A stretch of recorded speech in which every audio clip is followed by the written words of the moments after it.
L'humidité dans la maison, d'où provient-elle et comment s'en protéger? Lors d'une construction neuve, en béton ou matériaux similaires, un volume d'eau va être emprisonné dans les murs ou dans le dalle. Ce volume d'eau va sécher au cours des mois et des années qui suivent et va potentiellement s'évacuer vers l'intérieur de l'habitation et est une source d'humidité.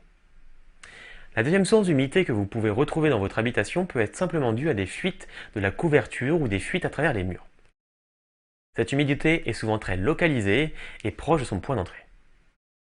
La troisième source d'humidité que vous pouvez retrouver dans une maison va être due à l'activité interne de ses occupants.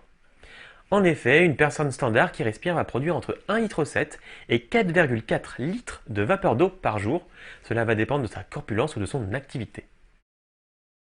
Les autres activités qui peuvent produire de la vapeur d'eau sont par exemple simplement la cuisine, les douches ou toute activité qui a un rapport avec de l'eau liquide. Toutes ces activités vont produire énormément de vapeur d'eau, jusqu'à 6 litres de vapeur d'eau par activité. Dernière source d'humidité qu'on va retrouver régulièrement dans nos maisons sont les remontées ascensionnelles. Le phénomène de remontée ascensionnelle est lorsque le mur va être infiltré par de l'eau du sol qui va remonter dedans par capillarité et remonter dans la maison. Traditionnellement, on va plus retrouver ces remontées capillaires dans les vieux murs, dans les vieilles maisons en meulière, avec un sol très humide. Quel est l'impact d'une humidité trop importante sur votre maison? Le principal effet d'une humidité très importante chez vous va être la condensation, sur certaines parois comme les murs ou les fenêtres. Cette condensation va se situer au pied des murs lors de remontées ascensionnelles ou en haut des murs lors d'une fuite de la couverture.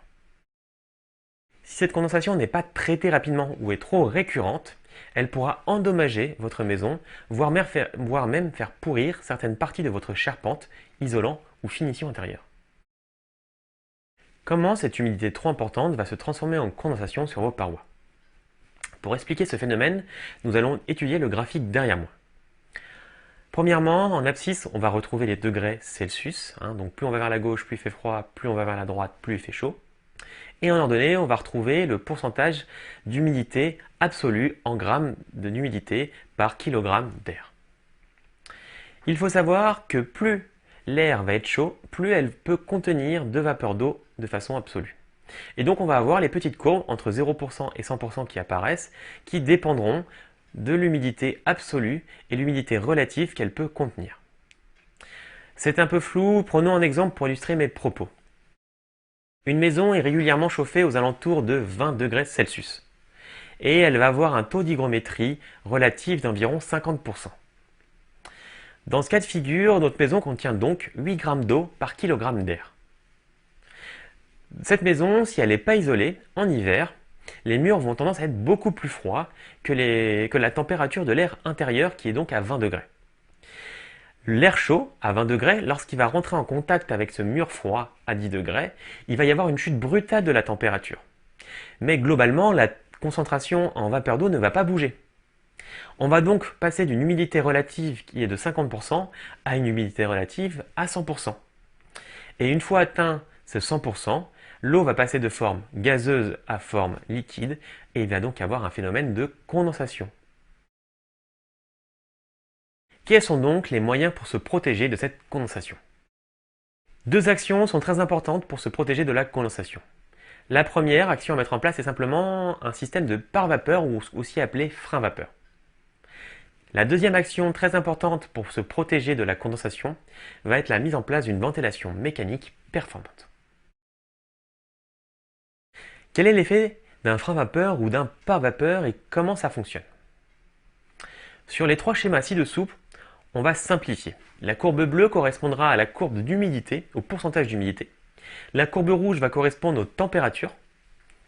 La partie qui est en jaune va correspondre à l'isolant. Et la partie qui est en blanc, elle correspond au mur. Tout ce qui est à gauche ou à droite va être de l'air intérieur ou extérieur. Dans le schéma le plus au-dessus, c'est une isolation intérieure sans pare-vapeur. On va observer du coup que la courbe des températures chute brusquement à travers l'isolant pour se stabiliser un peu dans le mur extérieur.